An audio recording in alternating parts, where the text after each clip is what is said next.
Hey, everybody, it's Natalie B. McKenzie with The Whole Woman, and welcome to this week's episode of Living Life Authentically with yours truly. Well, welcome to Monday. It's another fun week and the week after Mother's Day, but this was quite a busy weekend.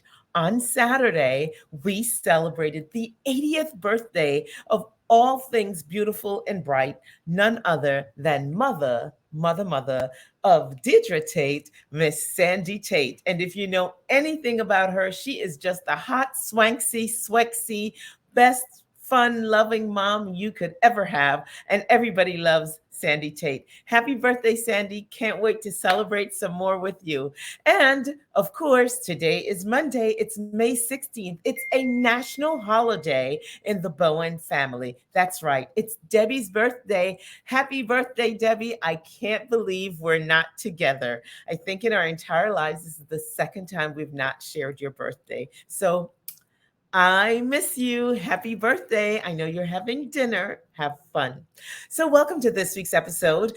There is much to share. This week, our guest is someone I absolutely enjoyed chatting with. She is a bundle of life and lots of fun to be around. She's a wife, mother, and apparel executive, and she has served on numerous nonprofit organizations and has held leadership roles.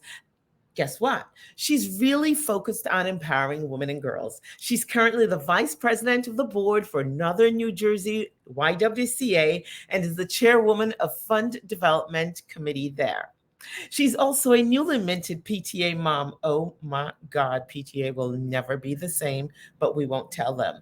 She's fully engaged in her daughter's education. She developed a virtual book club for early readers called Kool, Kidz Read, standing on the platform of empowerment for all women and girls.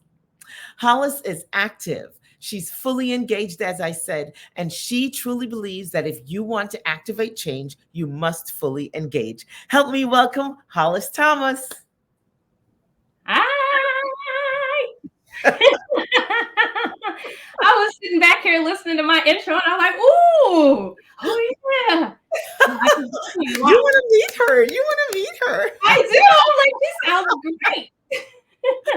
Welcome back. What a pleasure to have you back. Yes, thank you. Thank you so much. I think I was one of your first guests. You certainly in were. 2020. I think it was March of 2020. Well, happy anniversary to us. Well, how about that? Now we're in May, but you know what I mean. Over 2 years later, and here we are. And the fact that we're back here, Hollis, means one of us has been up to something. And it sounds to me like you've been up to a lot of somethings. But before we go full steam ahead, let's dial back a little bit, because for those who are just new to the party and they're not familiar with quarantine, they're only living life authentically with us today. Why don't we give them a little bit of backstory? Tell us about Hollis and where did all this fun, joy, and love come from? How far back do you want to go? Real far back. Oh my God. Let's go back. So I was born in DC, partially raised in Maryland. I still have that accent, so every once in a while you'll hear me say Maryland. But middle school, I ended up moving to Cleveland, outside of Cleveland, Ohio, in the Shaker Heights, Ohio.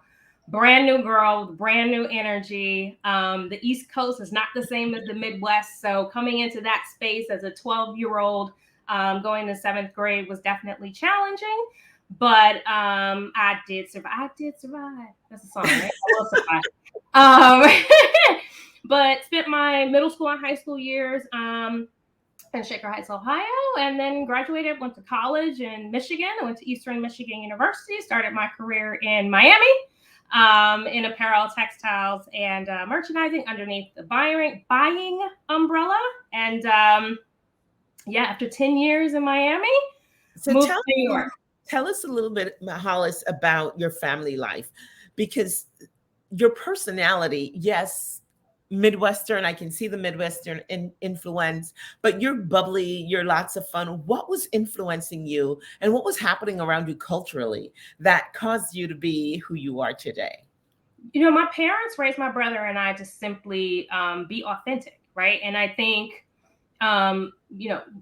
living in this particular space of authenticity is something that we were raised on, right? It was stand flat foot into who you are, know who you are, embrace who you are, love who you are, and celebrate you, right? So I think the bubbly that you get from me is I love me some me.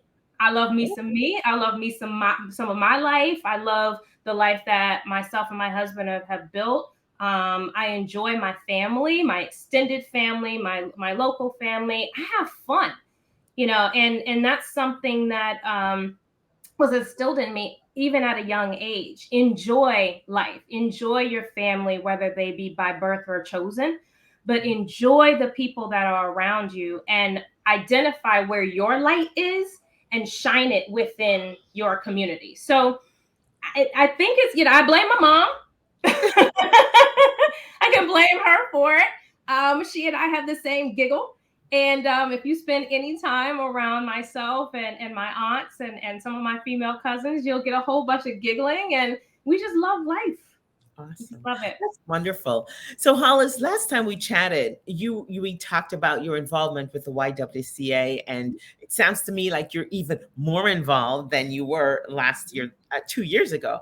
Tell us a little bit about this, what I call promotion, but in the volunteer world, I'm not so sure. It is. Well, you know what? And whether it be in corporate environment or in philanthropic environments, anytime you get a promotion, you get more work, right?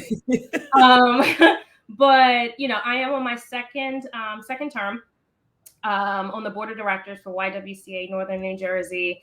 I'm inching towards my last year on the board. And when we first spoke, I was simply a member of the board. And since then, I have been elected as the first vice president of the board and co-chairwoman. Do have a but a co-chairwoman of the Fund Development Committee. And it really is based on passion and purpose, right? I enjoy being in a think tank with philanthropic minded, is that a word? Women, right? Women that are willing to give of their time, give of their money, give of their energy, give of their space in order to ensure that someone else has a opportunity, whether it be a similar opportunity or a better opportunity. I love being in spaces like that. And, we have a really strong board of really all different types of personalities. And because we are able to bounce ideas off of each other and again, utilize the network and the net worth of each of us, maybe it's the personality, right? Maybe it's the come all ye faithful, right? Like that's kind of who I am. I'm like, oh, we're here. Let's do this. So, they promoted me to vice president of the board almost 2 years ago. That's fabulous. I think that's pretty exciting. And I have seen how tenaciously you work for the YWCA and how you get out there and make it happen. We attended the gala you did recently, and kudos to the creativity in creating an event in the middle of a pandemic, hoping to be an endemic. Right. Anywho, so talk to me about being a PTA mom. That pretty much means you're going over to turn school over. So it's kind of right. It's like, what are you doing in there, right? It's really, it was an easy pivot for me, right? My daughter is in first grade, and her kindergarten years were a kindergarten year, right? She did not stay multiple times, but her kindergarten year, half of it was virtual and the other half was in person, right? So both she and I were getting used to this full-time school environment. So I didn't do it last year. But because I am a giver of my space and because I'm a giver of my time, immediately when there was a call to action going into her first grade year, I was like, yep, sign me up, right? So what does PTA do? PTA is raising money for the school. So there's a direct parallel to what I'm already doing, YW. It is building, for lack of better words, building community within the school and being a bridge between the teachers and admin to the parents. And a lot of what we do, and I say they because I'm not on leadership there, You're But watching. what it's done, right? Don't I will receive. I will receive if asked. So I'm hoping nobody asks me. But a lot of what is done is very, very similar to what happens at YW. It's just at a different scale. So it was an easy kind of transition and pivot. So that's pretty interesting. And I can see the consistent trend there. But before we go on, I just want to pause for 2 seconds and say hi to Mimi, to Miss Pearlie, who is watching in the Midwest. It's Tiana Barnes' grandmother. She's Ooh, a oh, doll. She's one of my favorite fans. So hi, Mimi. we love your granddaughter. We sure do. Okay, back on track. Anyway, so we know what you do when you're giving of your time. Mhm. You are an apparel executive. Talk to me about what you do, where you do it, and how you enjoy it. Hey, Shawana. Right. Yes, I do actually have a full-time job. I do get paid for a living. So I currently work for Hanes brands. So Hanes men's, women's underwear, Hanes. And I've been with them for about 5 years, but I've been in this industry for a little over 20 years. As I was stating when you were asking me about, who I am and the history of me, I started my career in buying and working for a subsidiary of Macy's. And then when I moved to New York, I decided to move over into the sales side of things. So, but after having Cameron, my daughter, and taking 2 years off to raise her, I was able to utilize some really great relationships within my network and find space at Hanes. And so I've been working from home and working with Hanes. But my responsibilities is I am the liaison between Hanes and our Ralph Lauren Polo Ralph Lauren license. So a lot of this energy, right, that you get from me, again, I want to be my authentic self, and I want to be my authentic self wherever I am. And so I have the opportunity to use my gift of gab, my gift of bringing people together, conversation and pulling product together, because ultimately what I do is I work closely with the buyers and basically create your shopping experience. So when you go to a Ralph Lauren retail store, you go to a Ralph Lauren outlet, you log on to ralphlauren.com, how the product is presented to you.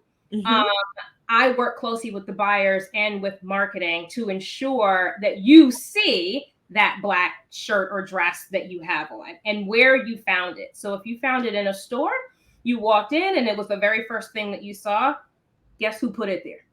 Right. And it's from my desk that I'm like, you know what? That Black dress deserves to be front center. It needs to sit next to this handbag. If we can partner with so-and-so. So again, the relationship building I do at YW, the relationship building that I do with PTA, the relationship building that I do with Hanes brands and Polo Ralph Lauren, because we have to sometimes have conversation and negotiation and partnership with other businesses in order to make all of us successful, right?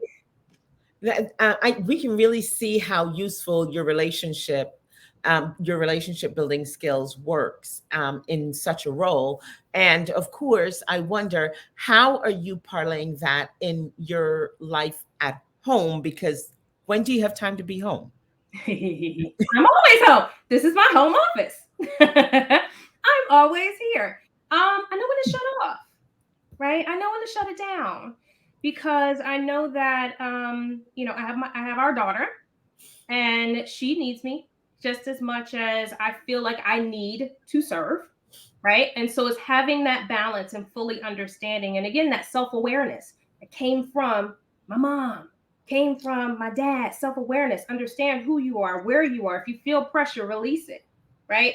If something feels too tight for you, let it go, and if it's meant for you, it'll come back. But it's really just taking that pause and that pivot and understanding, that there's moments that I have to be mommy, and there's moments that I have to be his girlfriend, right?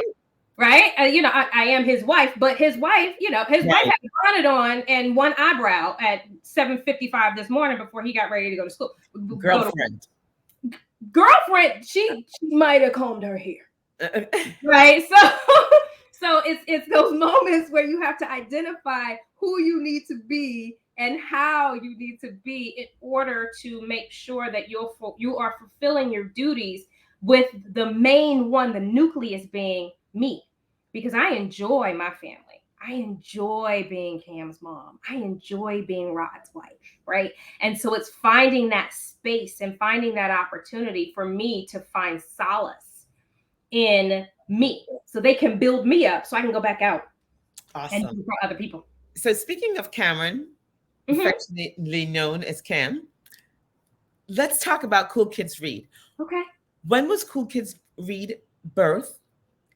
Why did you start this in the middle of everything else you have going on? Yeah. Tell us about this.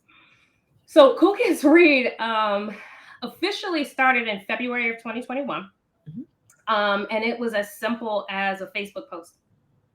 It was a post that said, hey, in no specific terms, hey, y'all, want to start a book club. Cam really likes to read. And this pandemic thing, this whole COVID thing is still a little weird. And anybody interested, right?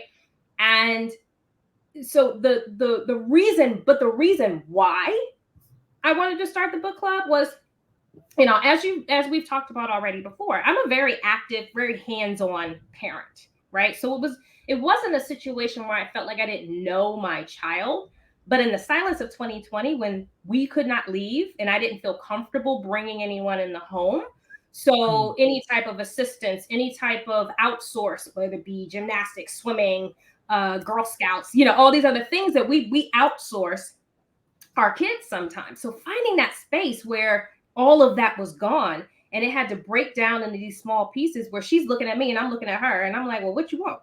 I just gave you a snack. What is it that you want? She's like, entertain me. What are we gonna do here, right? And so at a certain moment, I had to really peel all of the things back and figure out where she needed support and where she that's my favorite, where she needed support and where she needed community. So let's talk about this because she is all dolled up, beautiful book. I Yeah. love it. And she says Mary had a little glam and she Very looks good. totally glammed up. Yeah. Talk to me about how you do this book club and how do you get these little ones to sit around on a computer, no less, Yeah. and make it work? It's so much fun. Honestly, I wish everybody had an opportunity to sit through a read aloud with us. So that particular image is from one of our recent read alouds that we did under the umbrella of Kentucky Derby. So that was our Derby party. I And love it. so Mary Had a Little Glam is a play on words, but it's a story and talking about a young girl, Mary, who goes into school and she's all dressed up and she's like, I must accessorize, right? That's her thing. And she goes in and she realizes that the other kids in school aren't as dressed up as she is, but then they go out to the playground and she realizes that she doesn't need to be all dressed up in order to be friends with everybody. Exactly who she is just enough. So peeling back and just simply being her is enough, right? So that's the story, right? But for KKR, we used the book. We used the nucleus of the book to build out a different conversation, right? So we used the nucleus of the book and getting dressed up in fancy hats, and we had our young men in bow ties, and we talked about the Kentucky Derby, right? We talked about the history of the Kentucky Derby, the history of African Americans in Kentucky Derby. We talked about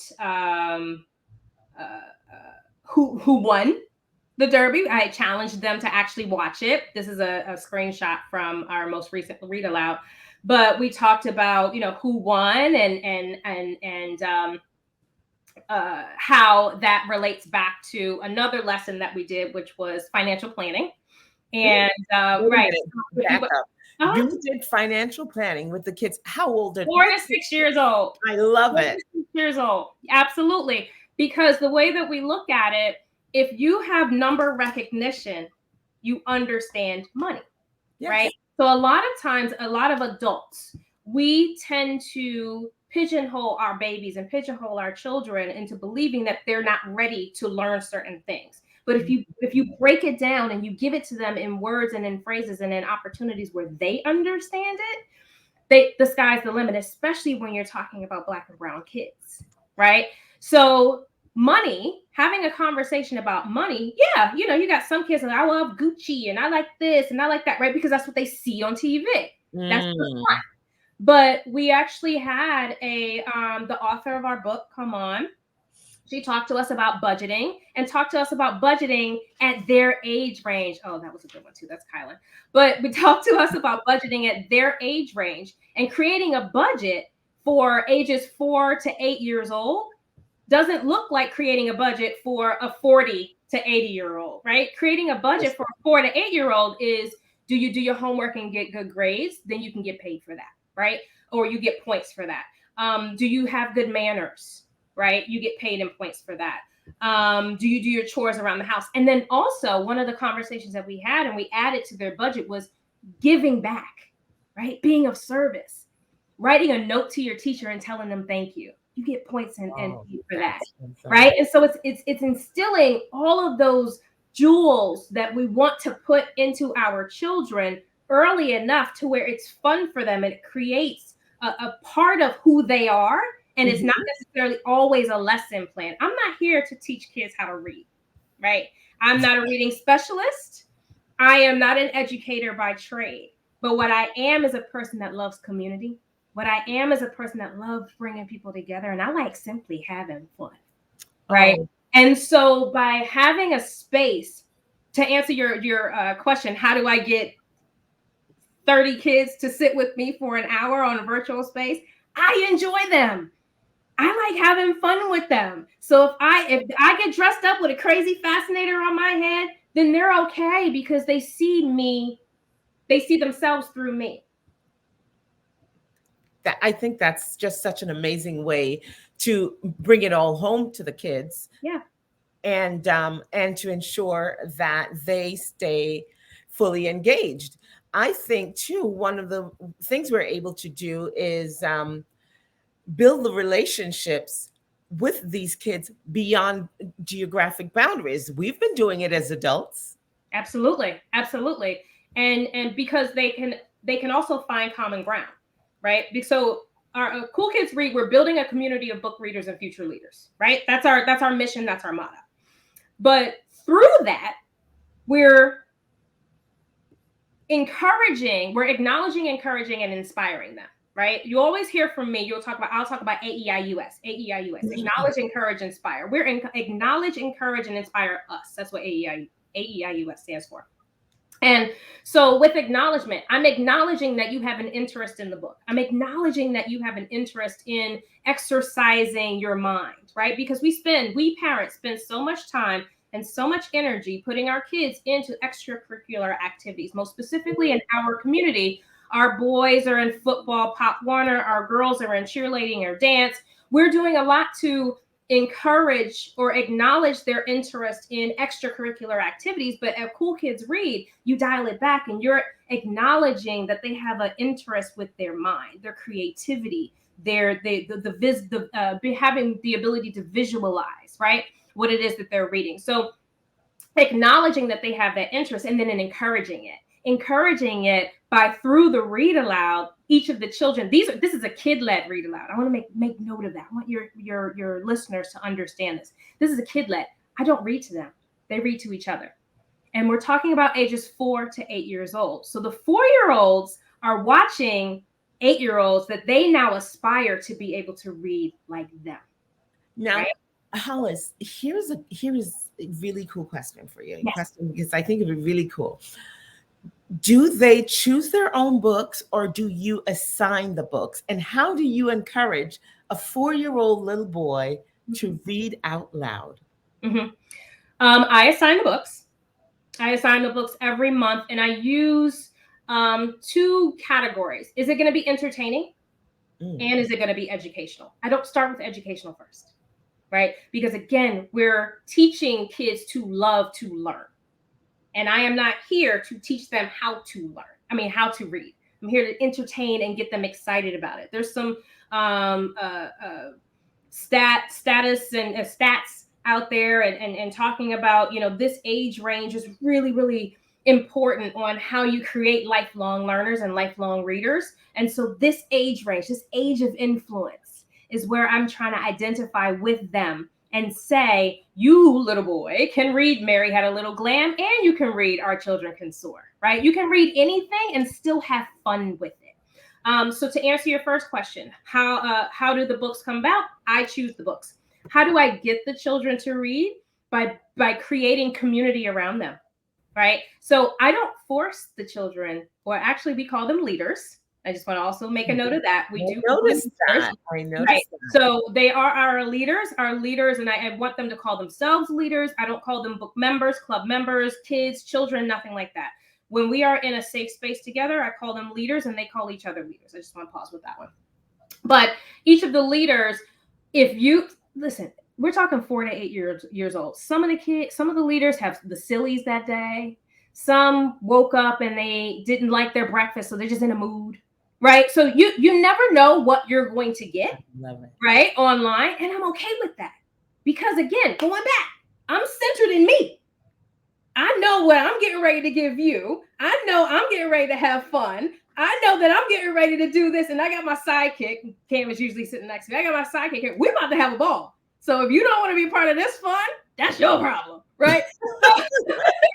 So I'm so secure in what it is that we're about to do. But Hollis, how do we learn more? Where do we find you? Is there room for more kids? Because I'm telling you, I would want the kid I don't have, and my grandson's too old, but this sounds like so much fun. Can I be one of your guest readers? Oh, yes, you don't have them read to the kids. Darn it.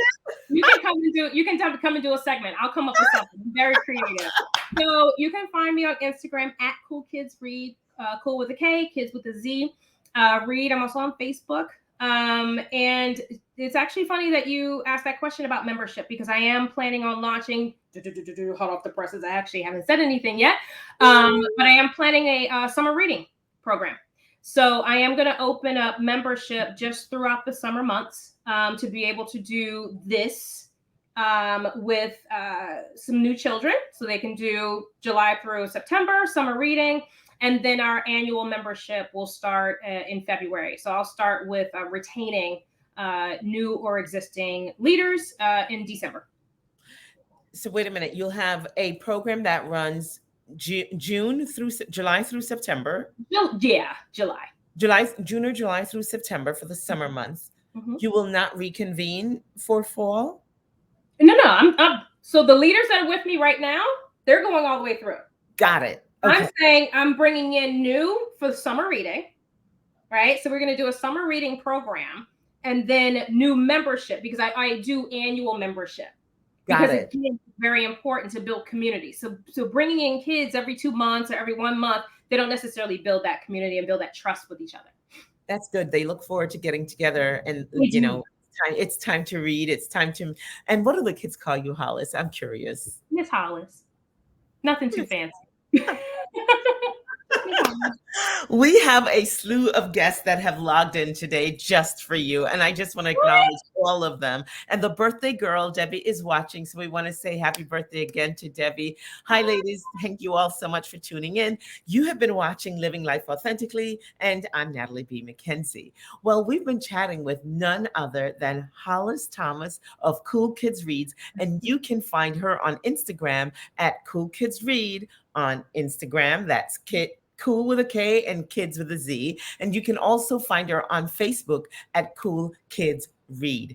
There will be a summer program getting launched, and breaking news happened all here today. So check her out if you want to get your young leader involved in Kool Kidz Read. Now, over here, we are celebrating something else that's going to happen next Tuesday. And since we're talking about young children, I sit on the board of the New York School of the Arts. And you hear me talk about this all the time. And next Tuesday, I'll be hosting the gala at the New York at the New York Museum, where I sat on the board. And we're going to have a big gala. Can't wait to share it all with you. And I can tell you that we are going to have a fun menu, a great list of entertainment because, of course, we have our amazing kids who do so much for us and they are super talented. As a matter of fact, one of our students just received the Governor's Award here in New Jersey. And we have, I think, 4 students who are going off to school, to college on full scholarship. So check us out. It's the New York School of the Art on the 24th of 24th of what month is this? May. I'm like, May. I got you. Why am I thinking about September? You've got me thinking about September. Okay. So Tuesday the 24th, excuse me, at the New York Museum, we'll be hosting our gala. Excuse me. Got a lot going on there. Nothing like a little tickle on live TV. Excuse me. Hey, it's live. We get to be real. So,